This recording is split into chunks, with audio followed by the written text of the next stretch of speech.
I know with a couple of people I've shared this particular document. I sometimes call it the marks of an uncommon giver. But in this context, I'm calling it the marks of a kingdom financier. Okay? So what I'm going to do is I'm going to share just what I believe around being a kingdom financier.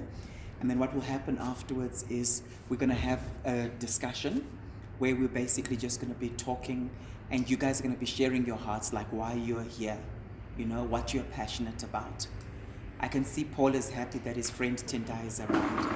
There's just this smile on his face. It's like now Paul feels like settled, like, okay, yeah, Tendai has come. All right. 2 Corinthians chapter 8, verse 1 to 7 is a key verse. And now, brothers and sisters, we want you to know about the grace that God has given the Macedonian churches. In the midst of a very severe trial, their overflowing joy and their extreme poverty welled up in rich generosity. Okay, 2 Corinthians 8, 1 to 7. For I testify that they gave as much as they were able, and even beyond their ability, entirely on their own. That's a very important principle, entirely on their own. They urgently pleaded with us for the privilege of sharing in this service to the Lord's people, and they exceeded our expectations. They gave themselves first of all to the Lord, and then by the will of God also to us. So we urged Titus, just as he had earlier made in the beginning, to bring also to completion this act of grace on your part. But since you excel in everything, in faith, in speech, in knowledge, in complete earnestness, and in the love we have kindled in you, see that you also excel in this grace of giving. See that you also excel in this grace of giving. So I'm going to literally be unpacking this particular passage, but just so you know, this is a key passage for us. 2 Corinthians chapter 8, 1 to 7. Okay?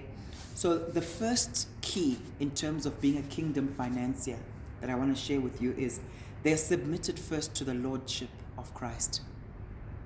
They're submitted first to the lordship of Christ. This means they don't see their giving as a compensation for worldliness. In many churches, many environments, a number of times people almost think like they can just give, but it doesn't matter how they live their lives. That mindset.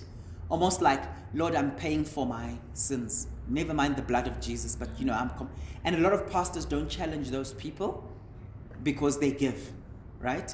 So it's kind of like this awkward thing. This guy has just given all this money, but look, he's beating up his wife, but he, okay?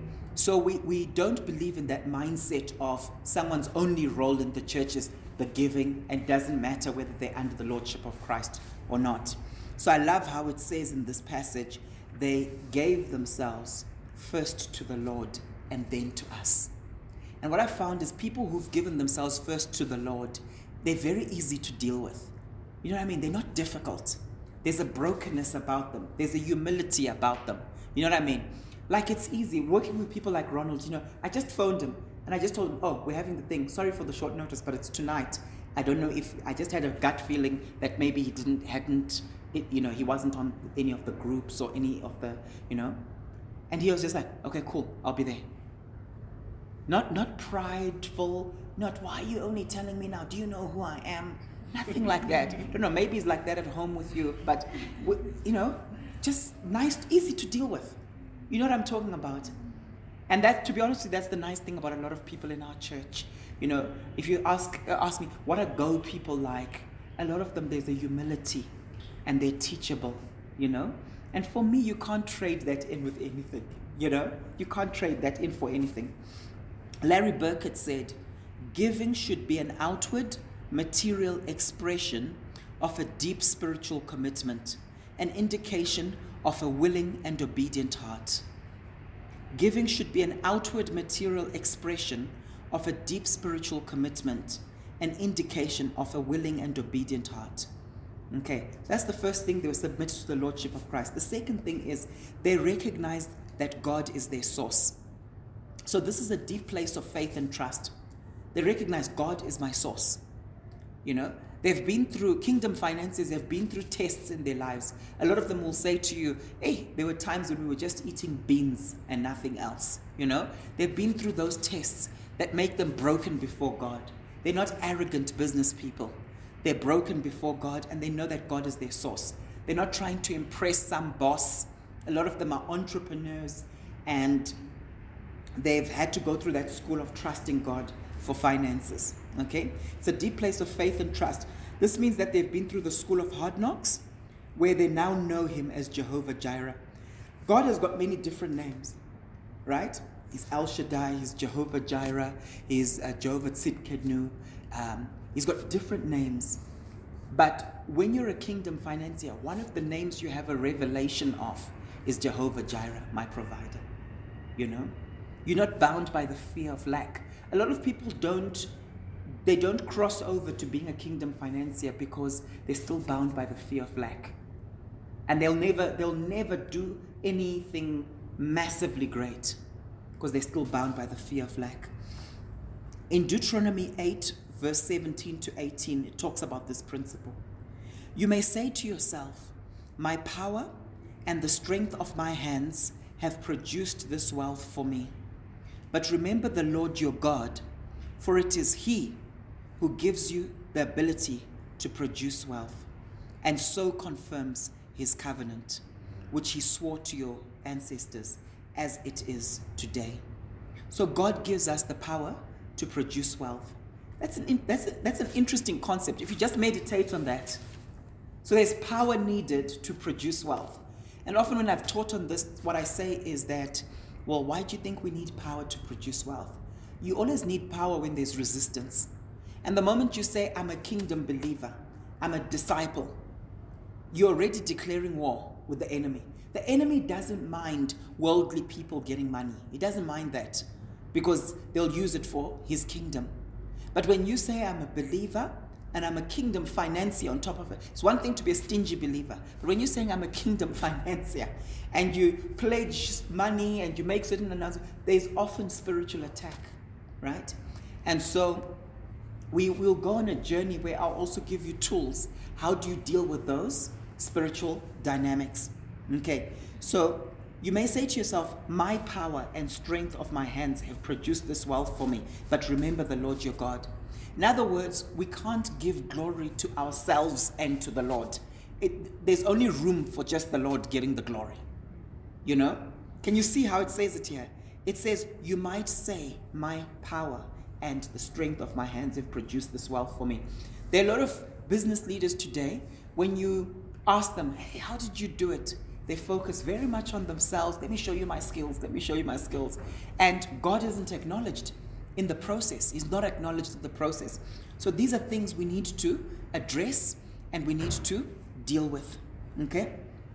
So it goes on to say, but remember the Lord your God, for it is He who gives you the ability to produce wealth. In other words, there's our natural talents. Hi, Andile. Nice to see you. That's cool. So there's our natural talent, okay? But then there's also the supernatural. One of the things I like to pray is, Lord, can you add your super to my natural? Do I have a brain? Yes, I've got a brain. That's the natural that He's given me. But can He add His super?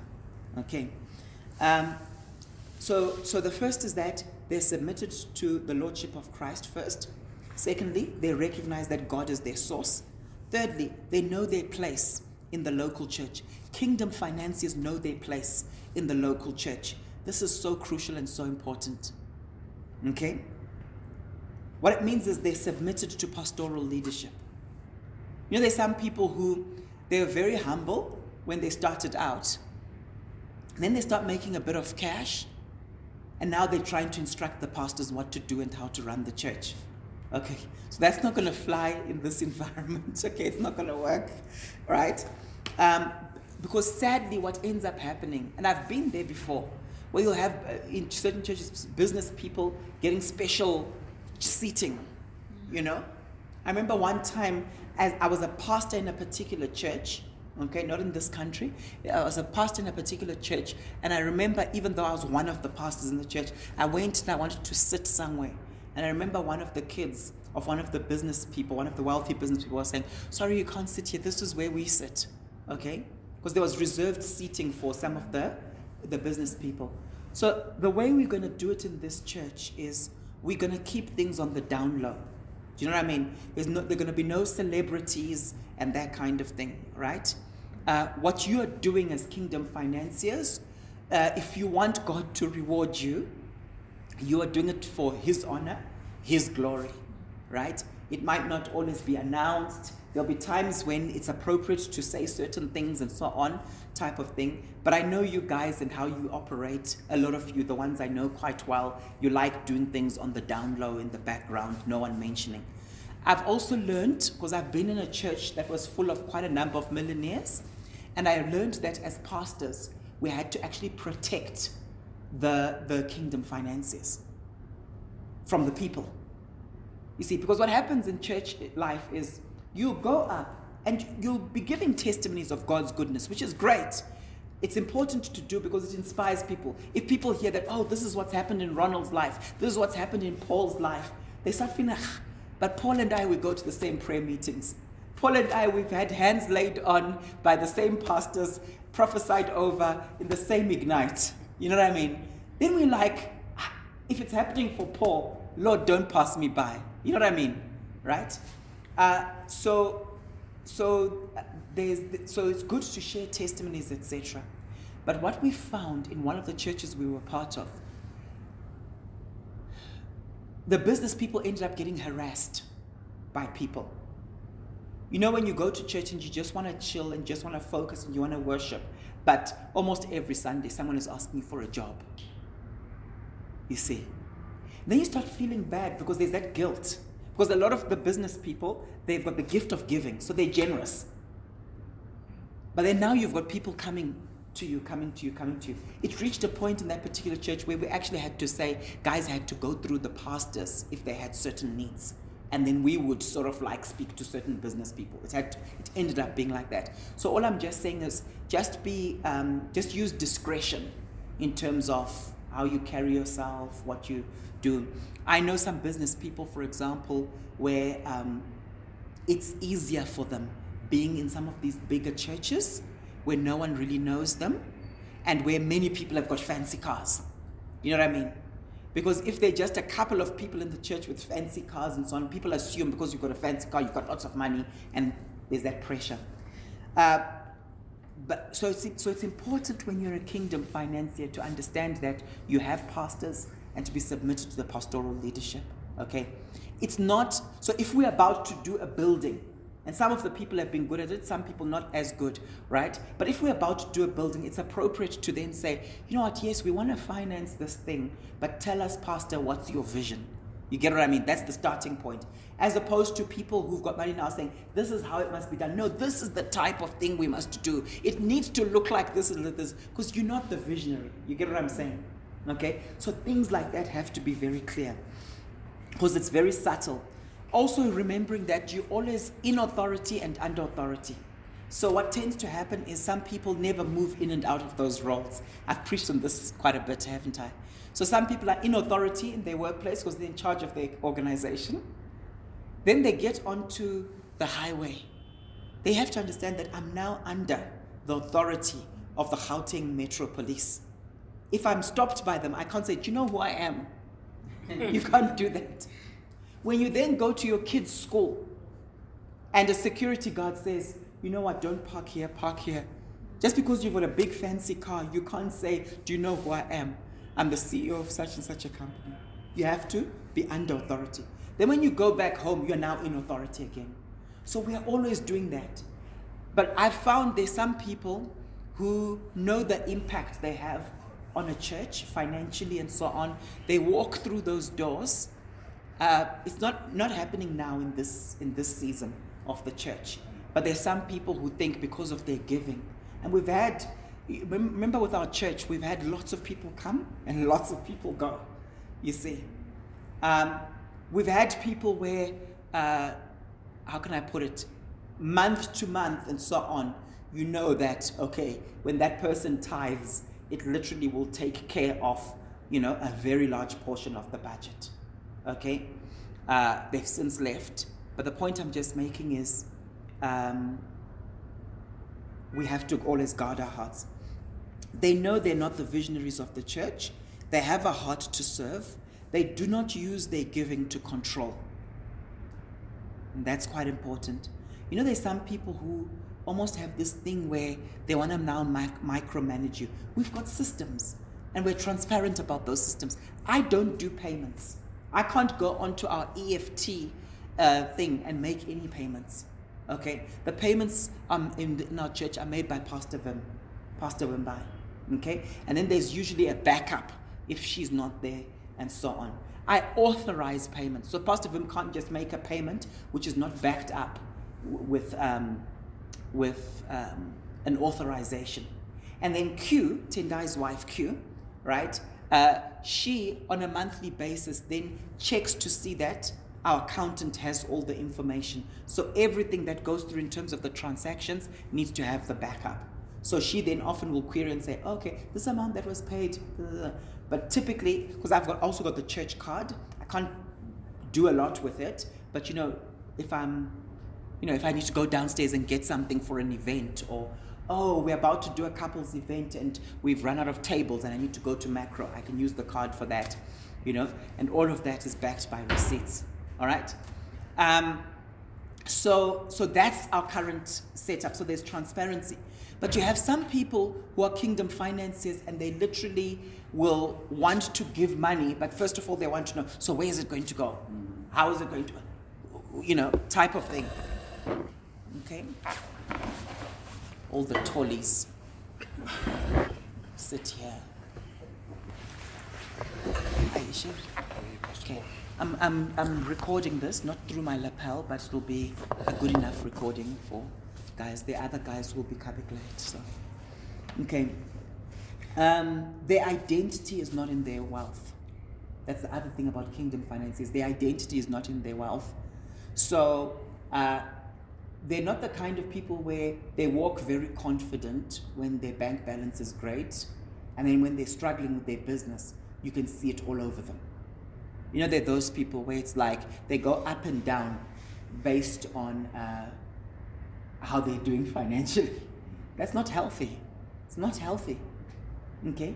You see them, they're no longer coming to prayer meetings, or they come to prayer meetings when they need a breakthrough. When they get the breakthrough, you don't see them at church.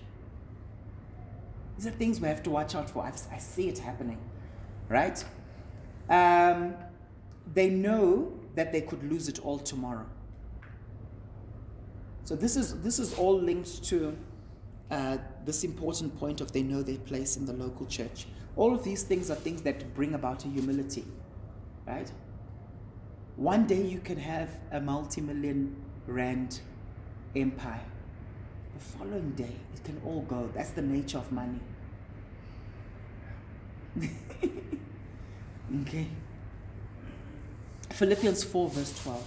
I know what it is to be in need, and I know what it is to have plenty. I've learned the secret of being content in any and every situation, whether well-fed or hungry, whether living in plenty or in want. Okay? So you know how to be in abundance and how to be in lack. Okay? Now here's the thing. Kingdom financiers can be taken captive in the following way. These are things to guard against. You can be offended that others are not giving.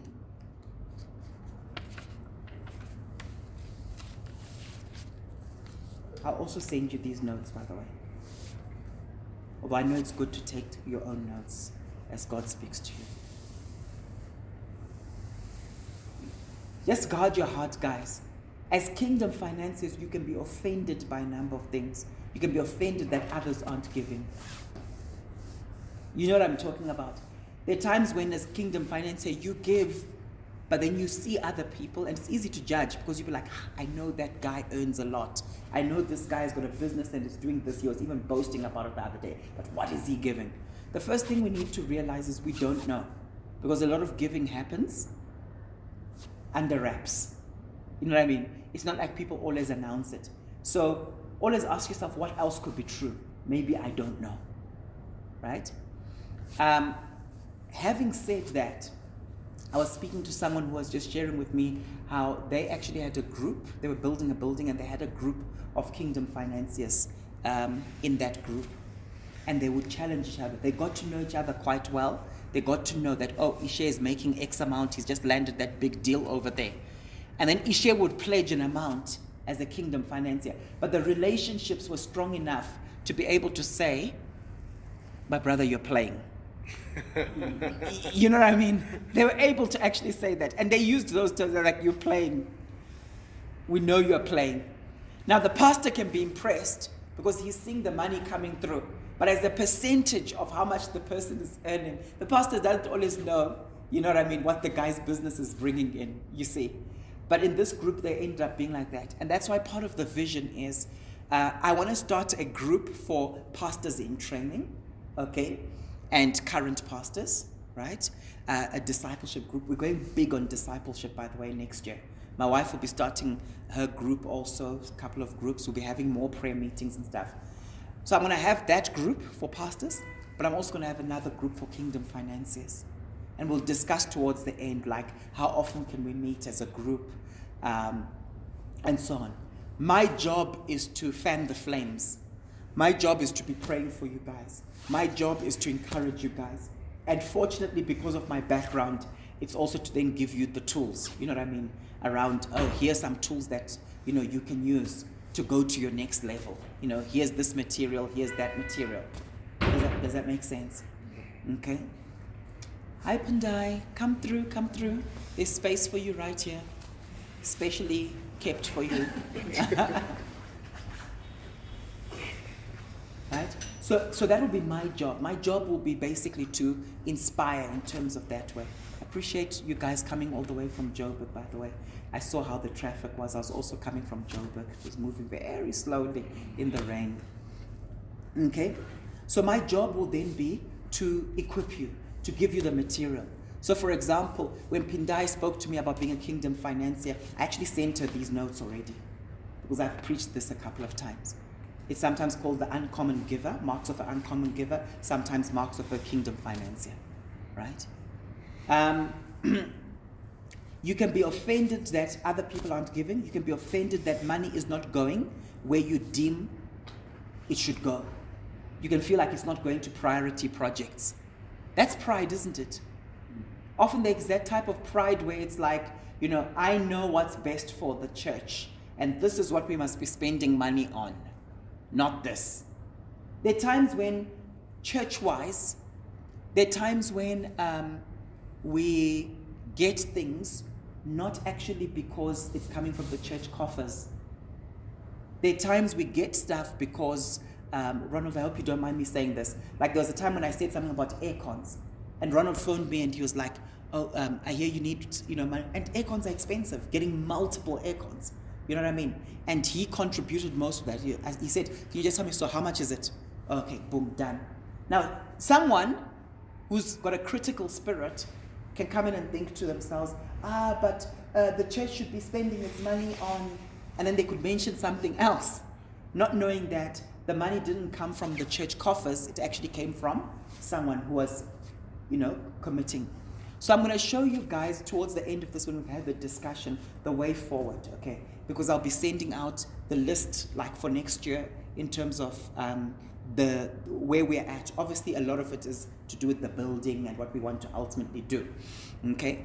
But generally speaking, the way this type of system works is you get at the start of the year a list of what are the priority projects that the church is working on. Even after we build a building, purchase our land, there'll always be projects, won't there? Right? And then based on the amounts and based on your passion, you then find yourself saying, I'm pledging towards this. Because when you've got a business, you want to also make it meaningful. So some of you might have a passion specifically for kids. You're just passionate about kids. So you find it's easier for you to give when it's in line with the next generation. Some of you are passionate about technology. You know what I mean? Like let's say we say, oh guys, we need new monitors, digital advertising. The place we're going to is going to actually be overlooking John Forster. I'll be announcing it on Sunday. Okay, but you guys get prior info. It's going to be overlooking John Foster, so we need to get this type of advertising so people can see, but we want to do it cutting edge, etc. Some of you are passionate in that area, and it's easier for you to give there. Some of you are kind of like, Pastor, there are a number of things you've said. Listen, you decide what you want to do with it here. Okay? There's also that approach. You can be offended that you're not getting the recognition you feel you deserve. I've already spoke about that, right? That you rob yourself of the reward that God wants to give you if you now want the props. And I know with many churches when buildings are done and so on, you have certain plaques, this person did this for this person and so on. And there's no problem with that. I don't know what we'll do when we build our building and what approach we will use, okay? Using your gift as a payment for proximity to leadership. That's also another problem, isn't it? Okay?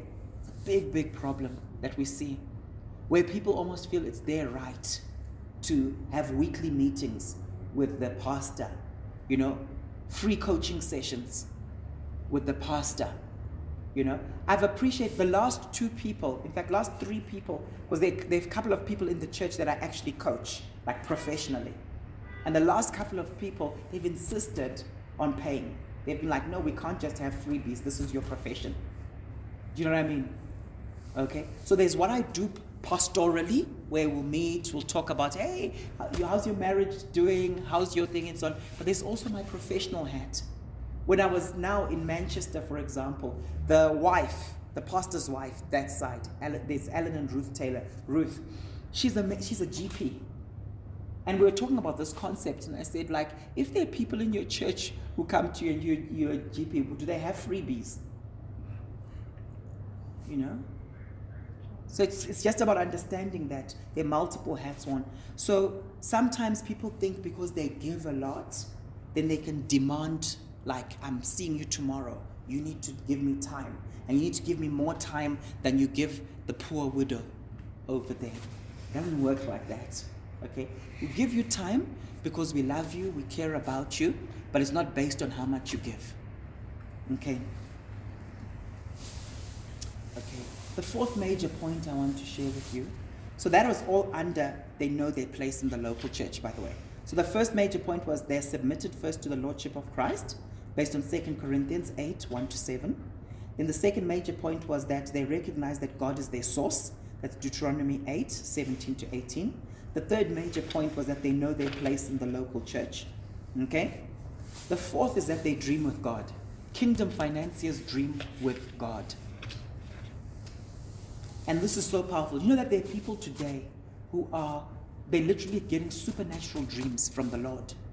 And they're starting multi-million rand businesses, multi-million dollar businesses as a result of those dreams. Okay? When I started my cards, the card games I use and so on, people say, oh, these cards, and people are in tears when they're doing the emotional triggers and so on. Do you know how it happened? I've shared with some of you.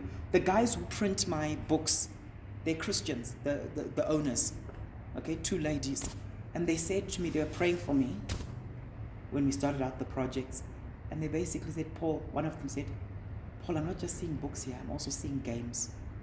And then I acted on that word.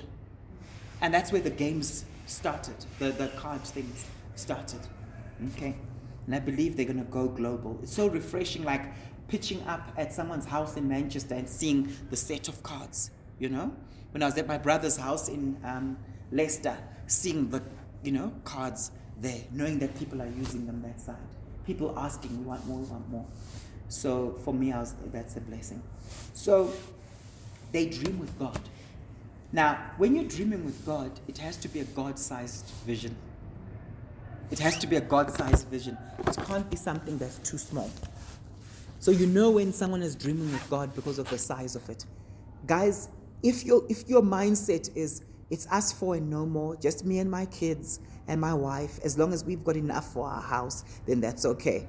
Then guys, it's not a God-sized vision. When you're a kingdom financier, you're not thinking in terms of, can I cover my expenses? And I'll be honest with you, that's the problem with a lot of people. They've got that mentality. And when they get out of that mindset, it's amazing what ends up happening. It's amazing what ends up happening. The doors that open. Yes, entrepreneurship is risky. How do you spell faith? R-I-S-K. That's what I say to people. It's risky, but the rewards are great. If your mindset is, at least we've covered and we can afford a holiday, then you're not an entrepreneur. Entrepreneur, it comes from that, there's that French word, entreprendre, right? Which speaks of an undertaking. It's an undertaking. So it's quite something. In Isaiah 48, verse 17, it says, "Thus says the Lord, your Redeemer, the Holy One of Israel. I am the Lord your God, who teaches you to profit, who leads you in the way you should go." Some translations say, who teaches you to prosper. So the Lord supernaturally teaches us to prosper. And when we tap into that, it's amazing what happens. Okay? Number 5. So number 4 is they dream with God. Number 5, they proactively look for opportunities to give. These are marks of a kingdom financier. So it's a way of you also testing yourself to see, like, am I really a kingdom financier, or am I just someone who's generous from time to time? Right? They proactively look for opportunities to give. So these are the kind of people, and this happens in some churches, doesn't happen a lot in ours. This is where people will be phoning up the pastor and saying, what are the projects? I want to know, because I'm believing God for such and such a deal. And so I need to know what the projects are, because I'm committing, before the deal has even come through, I'm committing X amount. Such and such a percentage. These are people who've gone beyond tithing. Long ago, beyond tithing. Okay? So they proactively look for opportunities to give. Number 6, their generosity is not compartmentalized, but affects all of life. It's not compartmentalized, but affects all of life. What do I mean by that? They're not giving to the church whilst being stingy to their employees. So we're not saying, oh, you're a kingdom financier and you're giving so much money to the church, but then we find out that you don't pay your people well. Can you see? Then there's a problem. And we've seen this, eh? There's some churches where they're very strong in coercing you to give. So people end up like pledging massive amounts that they know they won't honor, and giving massive amounts, but the person might be known as a horrible employer. So some of the tools and resources that I'll be passing on will be around that. What is the kingdom employer? What does the kingdom employer do? What's their attitude? How do they run their businesses? So that we are holistic as people, There's some people who are very, very generous in terms of maybe the community that their business is working in. They do all sorts of philanthropic work, but then they're stingy to the people who work for them, or stingy at church. So it's the other way around now, you see. Okay? Let me just highlight something. God has made a promise to us. Jesus said, I will build my church, and the gates of hell shall not prevail against it. In other words, hell cannot destroy his church. He didn't make that promise about our businesses. I know we like to think so and so on. And so what we say to people is this. We say to them, when you partner with what God is doing, it takes your business to another level. You get what I mean? A lot of times when we kingdom entrepreneurs and so on, we think everything revolves around our business, and we forget that our businesses are vehicles for what God wants to do in terms of advancing his kingdom. Does that make sense? They're not the center of everything. Okay. The 7th major point I want to share with you is this. They have a stewardship mindset. And I always say this, kingdom wealth is more about stewardship than ownership. What do I mean? I'm not saying you don't own your own things. I'm saying you've got a mindset that God entrusts you with wealth. God entrusts you with wealth. So you become a conduit. So your mindset is, Lord, I want to be faithful with the small, and I would like you to entrust me with more. And each time it comes through, I'm asking the question, Lord, what's this for? And my hands are open like this. They're not tight-fisted. Okay? And you know what the exciting thing is? For a lot of people who've got this as a practice in their lives, it almost becomes, I don't want to use the word addictive because that's a negative term. Although I was coaching someone today who was using it very positively. They were saying, my wife doesn't understand, I'm addicted to comedy. I like going to comedy and I just want to relax and watch comedy, but she's limiting how much comedy I can watch. It's an addiction for me, Paul. I'm saying addiction isn't a positive word. Anyway. It's like my wife doesn't understand my addiction, Paul. Anyway. So the deeper one gets into this kind of thing, you start seeing how it works and that we cannot outgive God. And so you literally have this and it becomes a culture. It becomes something you always do. So I'm giving that which was entrusted to me. Randy Alcorn writes, our stewardship of our money and possessions becomes the story of our lives. Our stewardship of our money and our possessions becomes the story of our lives. I think that's so powerful. They have a stewardship system. Nelson Searcy says, a system is an ongoing process that saves you stress, time, energy, and money. There's an acronym there, isn't there? The S in system is saves. The Y is you. The S is stress. The T is time. And the E is energy. And the M is money. So what does a system do? It saves you stress, time, energy, and money, and continues to produce results. And that's why it's important to have a system for our giving, to have planned giving and to give systematically. Okay. Number 8, kingdom financiers understand the different levels of giving. This is something a lot of people don't understand, that there are levels of giving. Okay? So they function at the highest level of giving. See, we need to move people through a process from being a first-time giver, that's someone who's never given before, from being a first-time giver to being a regular giver. Can you see the difference? And then from being a regular giver, where maybe someone is regularly giving 2% of their income, for example. You can do that, right? Regularly giving 2%. To being a tither, where you're giving 10%. And then from tithing to extravagant giving. Now, there's something I just want to highlight because a lot of people don't see tithing as part of this continuum, but it's actually part of the continuum. So when we start talking about being a kingdom financier, we're talking about over and above the tithe. Does that make sense? Because sometimes the reason why I don't do a lot of drives in terms of like drives for giving and all of that is a pattern we've seen in churches is the moment you start saying there's a building fund, the people who are consistently tithing, now that money is going into building fund. And then it's tied into the building fund, and then we struggle now in terms of our operational expenses for the church. Does that make sense? So the thing we're talking about when someone is a kingdom financier, they do their tithe based on their income. But they're now saying over and above that, Lord, what are you calling me to do? If that makes sense. So here are the stages. You have the stage number 1, non-givers.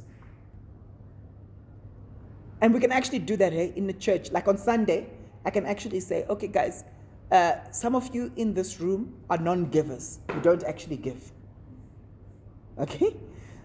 Stage 2, the first-time giver. Stage 3, systematic givers or regular givers. Stage 4, proportional givers. So they give in proportion to their income. So tithing is a form of proportional giving, if that makes sense. Tithing is systematic and it's proportional. Then stage 5, extravagant givers. Now, what's the mark of an extravagant giver? Number one, they give sacrificially. They give sacrificially. Remember that first verse that I shared with you? It says they gave even out of their lack. Okay, it's that mindset. And secondly, they give consistently beyond the tithe. That's an extravagant giver. So you'll find, for example, some people will say, you know what, I give 15%, I've moved on from 10, you know? Okay. So kingdom financiers understand the different levels of giving. And guys, it's so important that I'm emphasizing this. Do you know why? The last thing you want is self-deception. Self-deception. You know that the person who tithes regularly, month to month, month in, month out, month in, month out, sometimes they don't seem like they're giving a lot.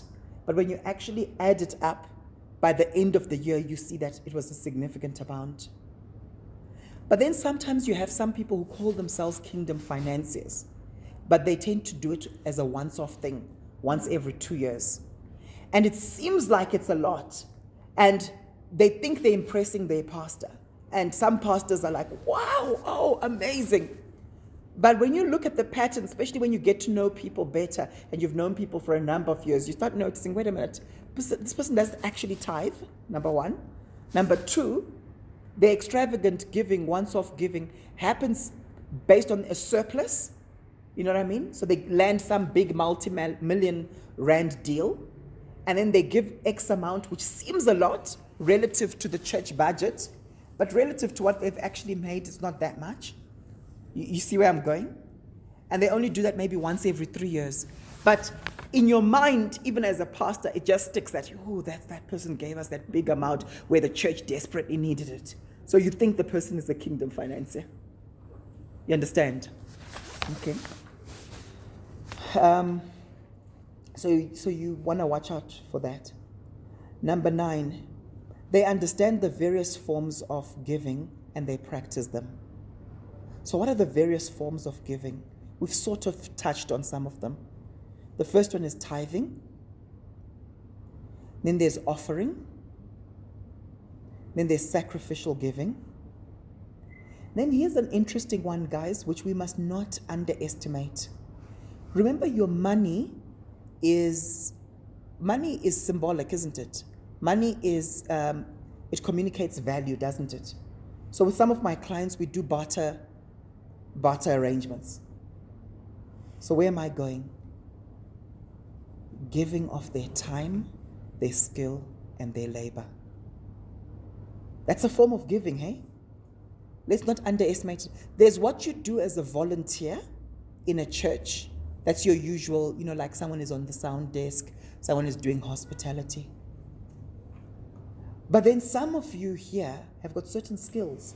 So yes, you will give money, but your businesses charge for certain things, don't they? Right?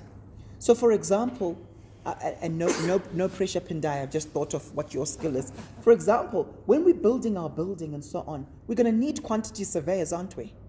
We're going to need that type of skill. So Pindai, as a kingdom financier, could actually say, you know what, yes, I'm sowing into this because my business is, I'm a kingdom financier. I'm going to sow into it financially. But you know what? I also want to sow my skill.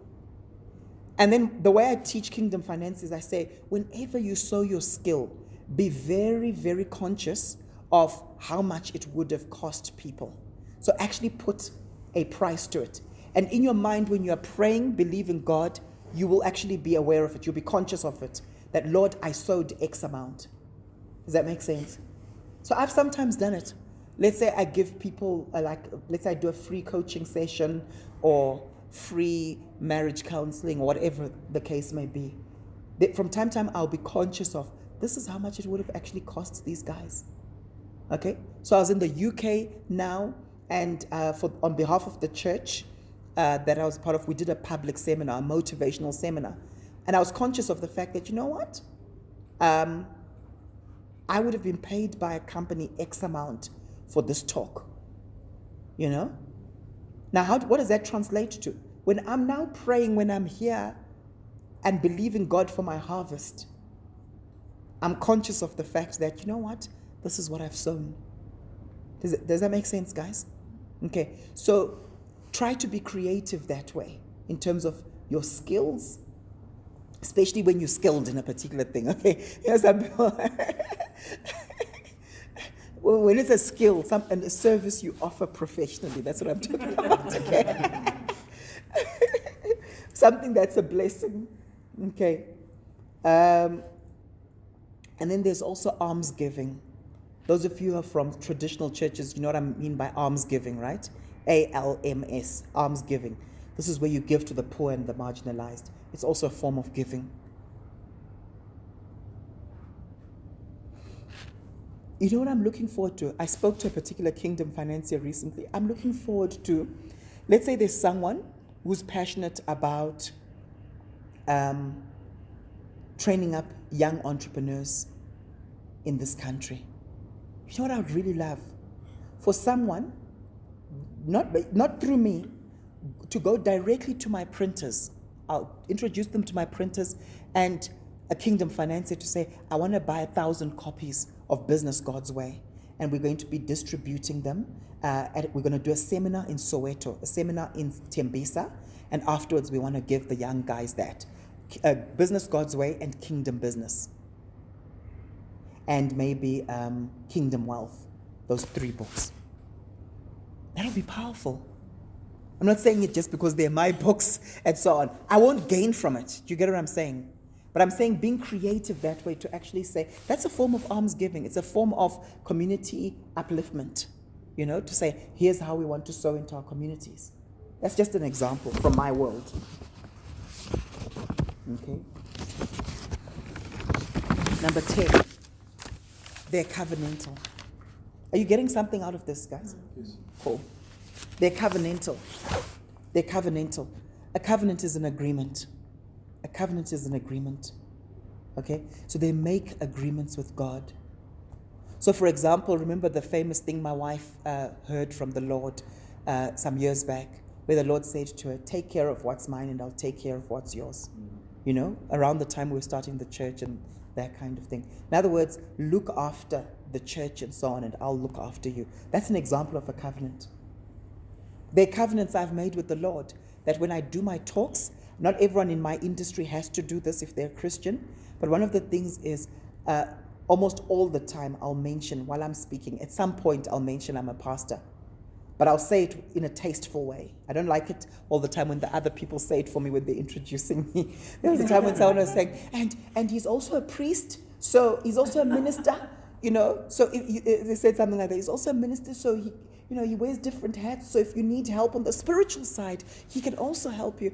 I thought, I appreciated the sentiment, but there's a way I like to weave it into my message. And it's a covenant I have with the Lord. And the reason for it is, lest I ever be ashamed of the gospel. It's my thing. Because I want guys to first hear me speak, and I do my thing, and then they're drawn in. And then at some point, when I mention that I'm a pastor, I've led a number of churches and things like that, then they're like, oh, they're already connected.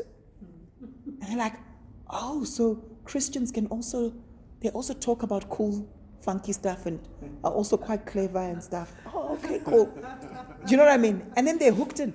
And inevitably afterwards, you have, because there's a big Christian audience there, hey? I was so happy you said you're a Christian, because I've struggled, because with some psychologists, I didn't want to go to a coach who teaches dodgy things. So I'm looking for, hey, so where's your church? Hey, the number of people who've come to our church because of that. Malope is one of them, I first met Malope at her workplace. And somewhere along the line in one of our sessions and so on, we won't go into the details of that first session. But no, they're here. It's a family transformed. She's getting emotional now, but this is powerful, deep stuff, guys. So God wants to use us in the marketplace, And she's not the only one. There are others. There are people like Tandy. There are others that have come, through corporates. Okay? Very important. Hey, Lanston, you're very welcome. Don't worry, I'd given them your apologies. I'd explained everything that you're traveling from out of town. Thanks for still coming, even though your family is traveling tomorrow. Come and sit here right next to me.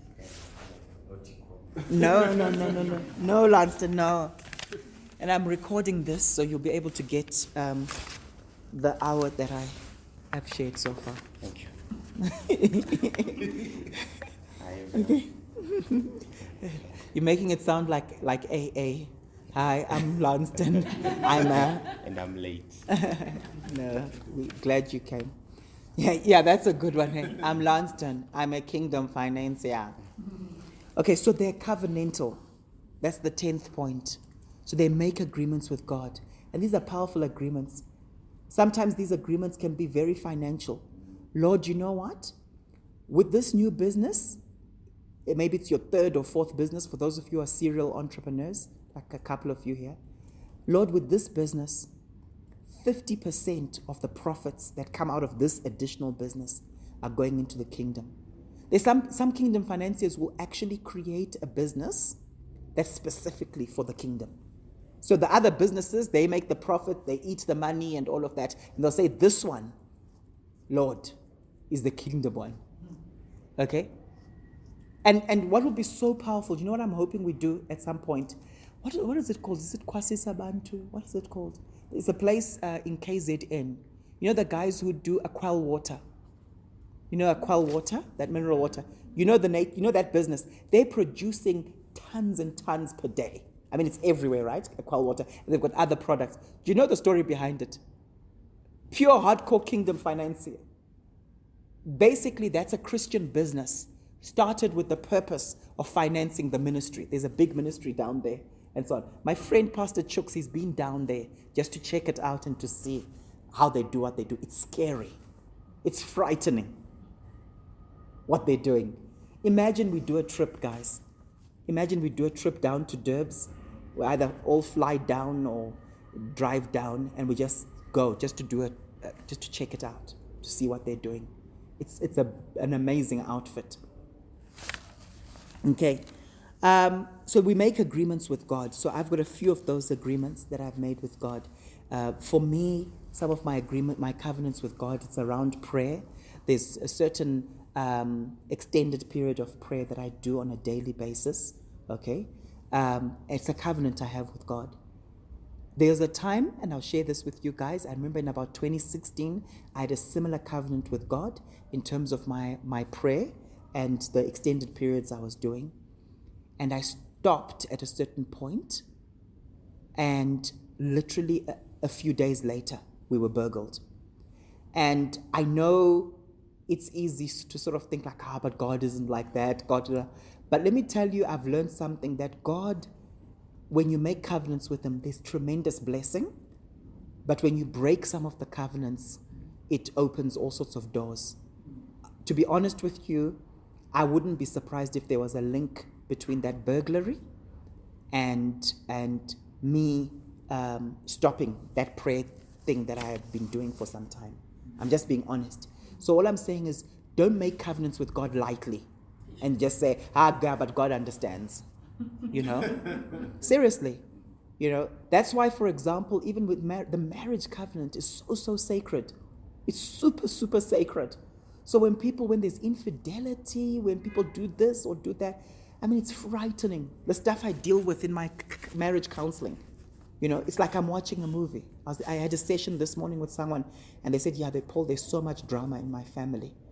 And when I was listening to the stories, I was thinking, sure, this is, if this was a movie, it's a movie I wouldn't even watch.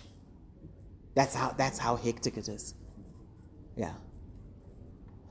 The point I'm making is we make covenants with God, and He takes them very seriously. Okay? And it's not that God is out trying to punish us for not fulfilling a covenant. It's not that. It's just that if you study biblical covenants in the Old Testament, you'll see that they would proclaim the blessing of the covenant when they made the covenant. That this and this will happen, life for you, fruitful womb, this and this. They'll tell things. But you know that they also proclaim the curses that go with breaking the covenant? Okay, so don't make these covenants lightly. Okay, just wanted to say that. Luke 6:38. This is an example of a covenant. Give, and it will be given to you. A good measure, pressed down, shaken together, and running over, will be poured into your lap. For with the measure you use, it will be measured to you. That's a blessing, isn't it? I like it in the NLT. Give, and you will receive. Your gift will return to you in full, pressed down, shaken together, to make room for more, running over, and poured into your lap. The amount you give will determine the amount you get back. Powerful. Okay? Number 11, they're passionate about the local church and its vision. I've spoken quite a bit about this, but if you look at Galatians 6, verse 10, therefore, as we have opportunity, let us do good to all people, especially to those who belong to the family of believers. That's the heart of a kingdom financier, guys. Sadly, there are a lot of people who call themselves kingdom financiers, but they're not interested in the local church. They like to give to projects that are out there. So you have a local church struggling in terms of covering its operational amounts, but you notice with projects out there and so on, they've got no problem, right? So ask yourself, what's my connection like with the local church at a heart level? Hudson Taylor, the great missionary, he said, God's work done in God's way will never lack God's supply. And this goes to my initial point. God has promised that the gates of hell shall not prevail against the church. So he loves his church. When you build a business and you're saying the goal of this business is to finance the kingdom, then you're aligning yourself with what's on God's agenda. God's work in God's way will never lack God's supply. And that's why, to be honest with you, the Lord spoke to me. You can ask guys like Paul over there. I was thinking like, you know what, if we're going to build a building and we're going to do this and that, hey guys, we're going to have to fork out quite a bit. Hey guys, let's just go to a bank and get financing. You know what I mean? It's not that easy when you're a church. But the level of faith I'm now at, the Holy Spirit spoke to me and said, you know what, all the money you're going to need, it's here. It's in the church. He says, I'm going to bring business people in, but at the same time, I'm also going to take the ones who are currently here to another level. You see, where do we get the word provision from? Provision. It's provision for a vision. Do you know that one of the reasons churches don't prosper financially and aren't in abundance? It's actually because there's no vision. So my job is, let's have a big vision. And then God's job is providing for that vision. Does that make sense? But if we have a small vision, there's nothing to provide for. And that's why I said, guys, if you're a true entrepreneur, if you're a true kingdom financier, you have to have a big vision. It can't just be us four and no more, as long as we cover our expenses. That's not entrepreneurship. That's someone who's just trying to survive. Does that make sense? We have to get out of the survival mentality. Are we in agreement there? Okay. Number 12, they usually have the gift of giving. So it's easy to contact kingdom financiers and say, hey guys, there's this need. And they make a plan. And you know why it's easy? Because very often people who are true kingdom financiers, they actually have the gift of giving. You know? Some of the people who've given recently, I'm so amazed, and that's why I'm so blessed in this church. Because when I say thank you for your giving, thank you for sowing into this or sowing into that, their immediate response is almost like they've got this thing of, it's not a big deal. They've almost got this thing of, Pastor, no, thank you. You know, thank you for the church. Thank you for the vision. Thank you for what you teach us. And I always find it a bit almost odd, but that's a sign that someone actually has the gift of giving. When you've got the gift of giving, it's almost like there's that cheerfulness in your giving. Do you know what I mean? And you see the power of it. As opposed to people who give, and then they're almost like, okay, I scratched your back. When are you going to scratch mine? You know? So that's just something to be aware of. I remember some time ago in this church, there was a business person, they're not in the church anymore, some years ago, and it was the biggest check we've ever received. Like, he gave this check and it was a large amount of money. He had sold something to do with his business. I don't want to go into the details, you know. And it was quite amazing because when he was handing me the check, it was at his house. And I'm seeing this check and I'm thinking, but he's handing me this check and he's expressing to me, he says, you know how difficult this was for me. It was quite a strong character and so on. But it was before most of you guys' time and so on. And it was kind of like, hey, you know how difficult this is, etc. And it was just an interesting dynamic for me. And to be honest with you, if at that time, and this is why our mindsets should be crucial.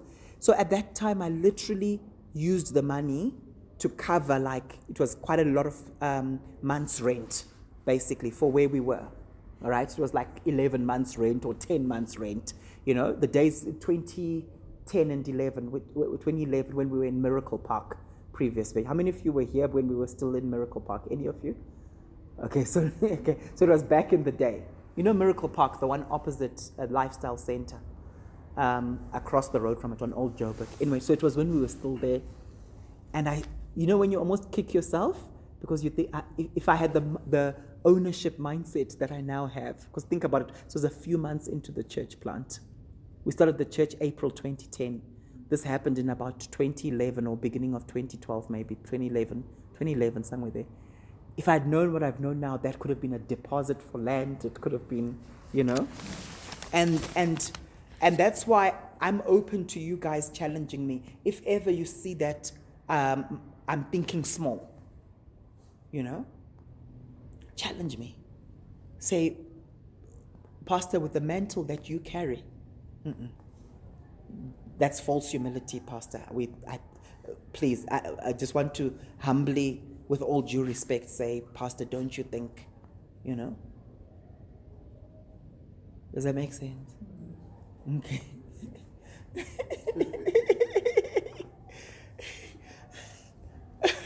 I'm just thinking of some of the conversations I've had with certain people. Anyway, so they usually have the gift of giving. This means they give freely without any hook. It's not love with a hook. It's just, I'm doing it. Romans 12, verse 3 and verse 8 says, "For by the grace given me, I say to every one of you, do not think of yourself more highly than you ought, but rather think of yourself with sober judgment, in accordance with the faith God has distributed to each of you. If it is giving, then give generously." In other words, don't get proud about it, but just be generous. And then finally, number 13, they understand the power of agreement. This is so important. Matthew 18, verse 19. "Again, truly, I tell you that if two of you on earth agree about anything they ask for, it will be done for them by my Father in heaven." I've been teaching on that in church, haven't I? Okay. So they pray for breakthrough with others. They're not lone rangers. There's some people who don't trust anyone. Those people, those business people, they've been burnt before. Then there are others who are from a very strong African mindset. So they're afraid of juju and things like that. They're born again, but they're afraid of juju and stuff. So they've become so used to being secretive about their businesses. Hey, you don't know who's in church with you. Even at these Kingdom Financier meetings, Pastor. There's some people who, it's like, and they can't share freely. Then with some, it's because of pride that they don't pray in agreement. So it's that whole thing of, I want to show everyone that I got my breakthrough by myself. It wasn't because of their prayers. I've seen that before. No, Pastor, we'll update you when everything is done and we've had the breakthrough. Then we will tell you. And I'm saying, no, tell me now before the breakthrough so we can pray. And we can pray very strong prayers. Because some of the breakthroughs you'll have, especially when you're going into new regions or new industries, they're territorial governing spirits, eh? There's demonic spirits, principalities that govern certain regions. Now, if you've got a pastor who's got an apostolic grace in that region, sometimes it's about, hey, can I be in agreement with you on this? It's not to say by yourself you won't get the breakthrough. You can get the breakthrough in terms of business, but then you find that your family is now ruined because you fell into sin when you were there, because the demons of lust in that particular city were too much for you.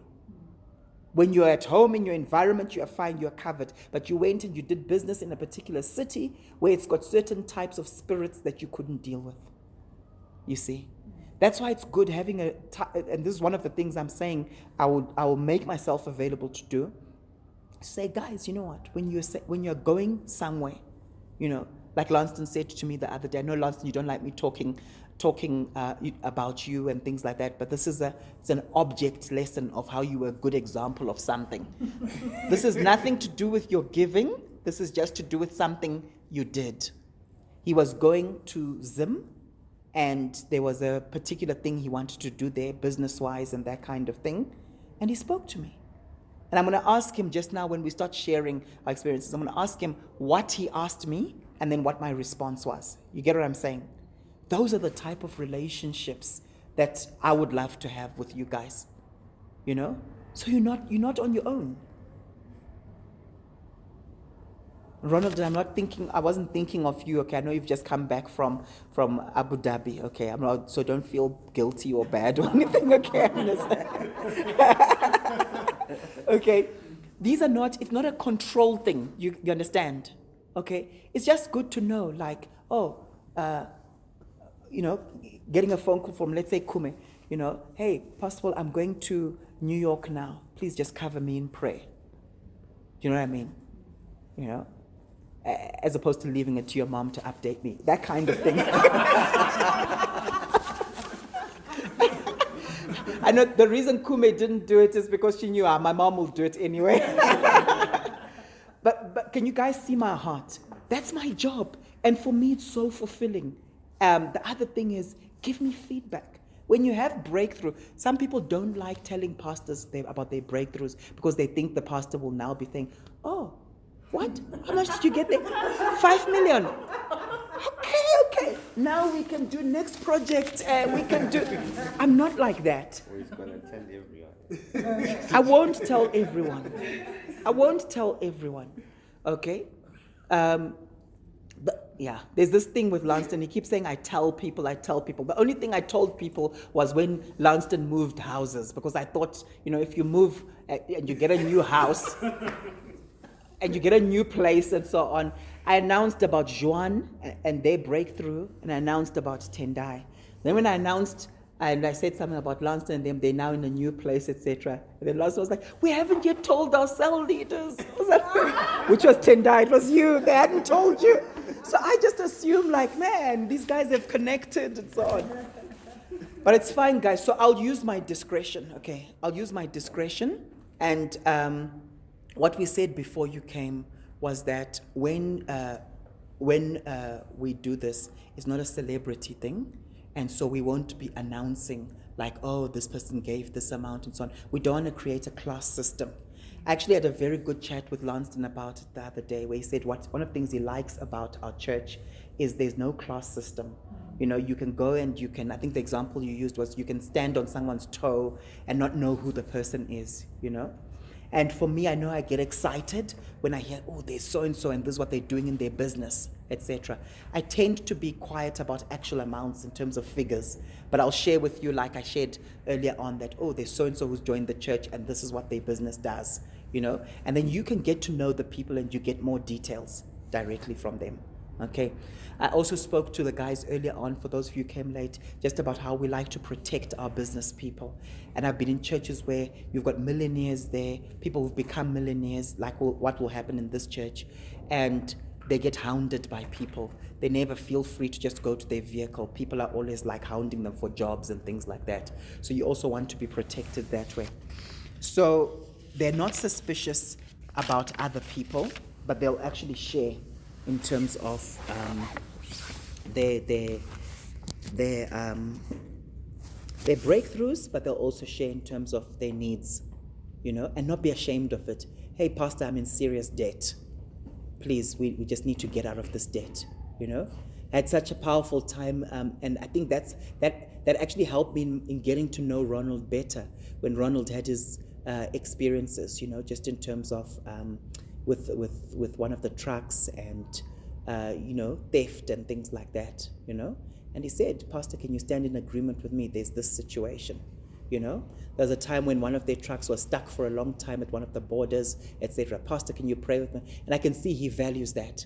My wife and I were having a chat, And we were just talking about what it means to receive a prophet, because she's a prophet, right? What does it mean to receive a prophet? You know that sometimes it's actually about contacting her and actually saying, Pastor Trace, can you pray for us concerning this business situation and see if the Holy Spirit speaks to you about it? That's how she's received there when she goes to Cape Town and places like that, the church down there, etc. You know, it's like she's always called up on stage. Please prophesy me. Prophesy over me. They're desperate for that. So you guys must make use of her. Make use of her. Phone up, say, can you pray for this situation? Can you pray for that situation? For us, it's fulfilling. Do you know what I mean? It's very fulfilling when we hear of your breakthroughs. Otherwise, if we don't hear of the breakthroughs, we'll be just thinking like, okay, they're just chugging along like everyone else. You know? Does that make sense? Okay.